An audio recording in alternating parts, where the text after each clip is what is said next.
Pozdravljeni, dragi gledalci, v prvem letošnjem Q&A-ju. In današnje vprašanje je, zakaj zvečer hitro zaspim, vendar na to spim samo do 3. ali 4. ure zjutraj.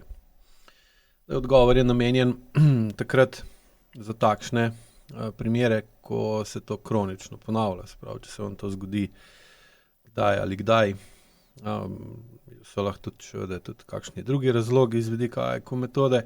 Če se pa to ponavlja pogosto, pa seveda tukaj govorimo o spremenjeni strukturi spanja ali pa vzorcu spanja.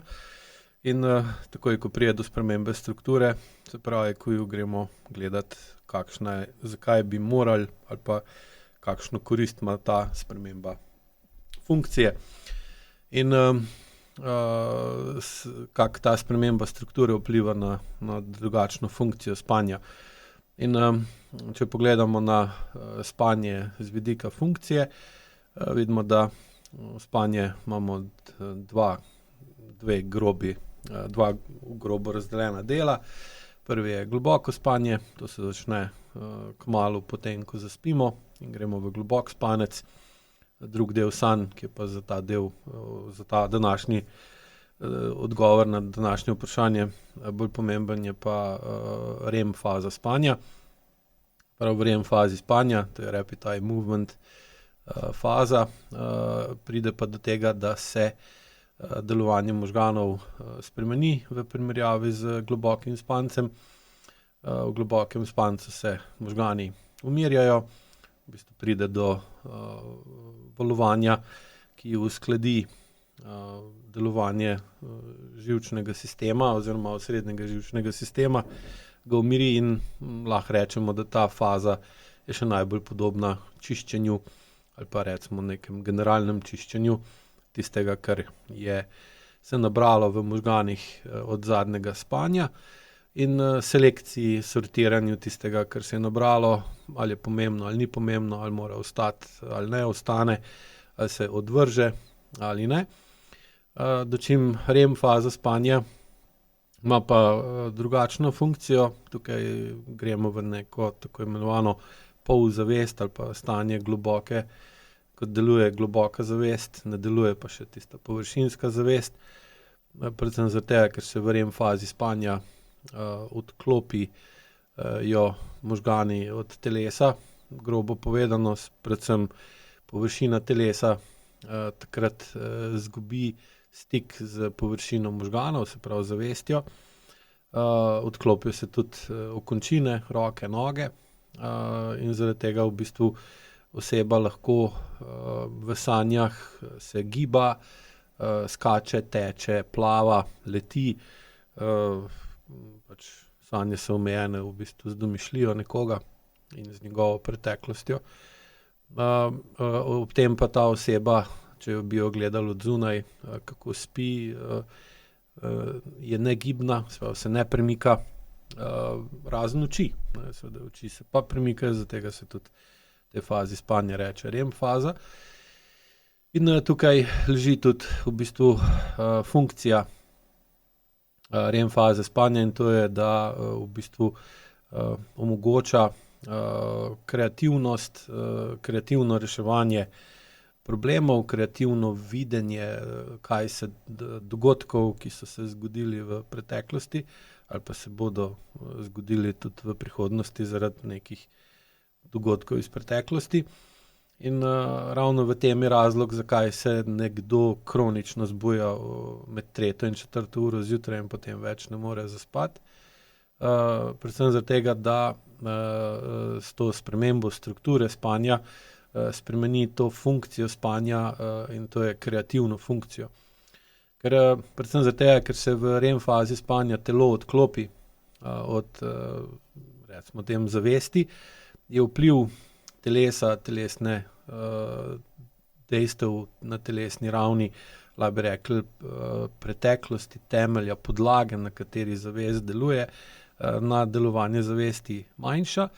Se pravi, zginejo zakonitosti in pravila, ki omejujejo vsakdanje življenje skozi fizikalne zakone, gravitacijo, čas, težnost, trenje, termodinamične zakone in podobno. In lahko bi rekli, da takrat naši možgani dobijo krila, so osvobojeni od zemeljskosti. In seveda takrat v bistvu pride zaradi drugačnega vpliva podlage, na kateri delujejo možgani, se pravi telesa, na delovanje možganov, se seveda spremeni delovanje možganov in zaradi te spremembe delovanja možganov v sanjah v bistvu gledamo na sebe in na svet okoli nas, na dejanja, na čas, na vpliv fizikalnih zakonov na naše življenje dosti drugače, veliko bolj kreativno, kot lahko to v vsakdanjem življenju delujemo. Raziskave tudi pokažejo ali pa so pokazale, da v spanju je bolj aktivna desna možganska polovica, še posebej v REM fazi spanja, ki pa razmišlja, deluje bolj skozi slike, medtem ko leva možganska polovica deluje bolj skozi besede.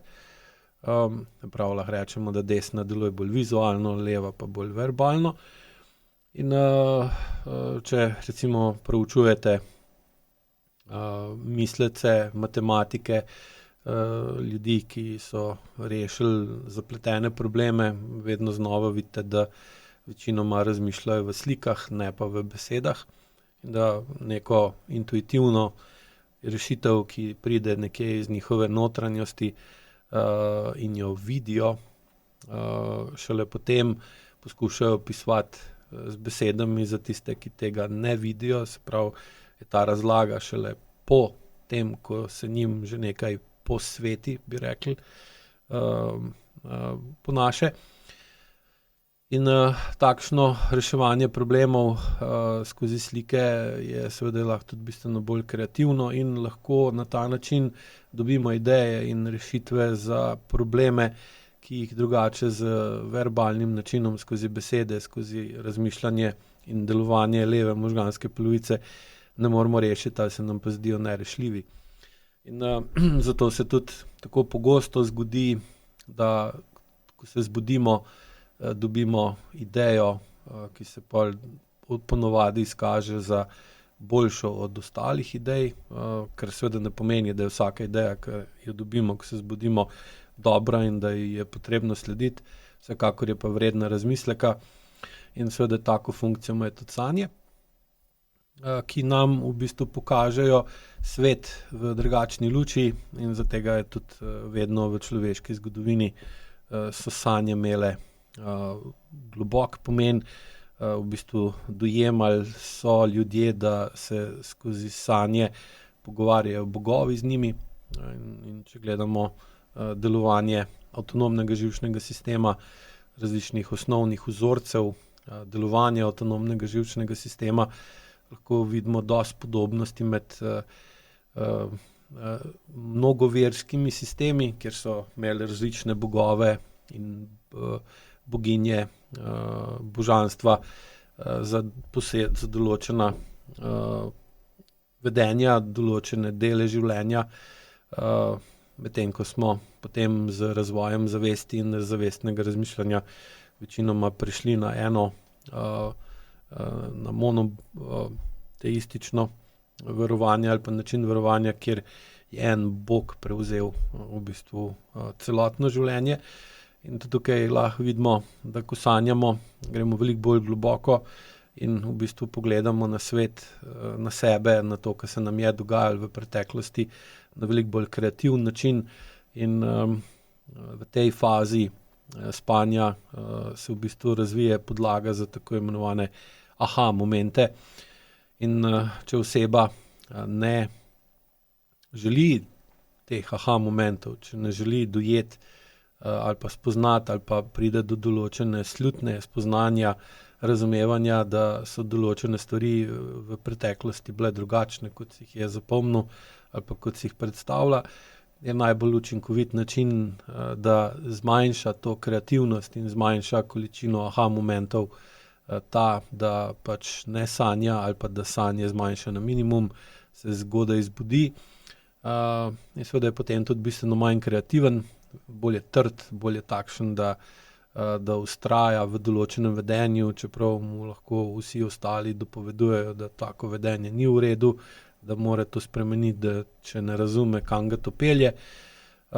In ta recimo posledica takega spremenjanja strukture spanja je zelo pogosta pri udeležencih mojih spletnih programov, kjer velikokrat pišejo potem v drugi polovici programa, da se jim je spalni vzorec spremenil.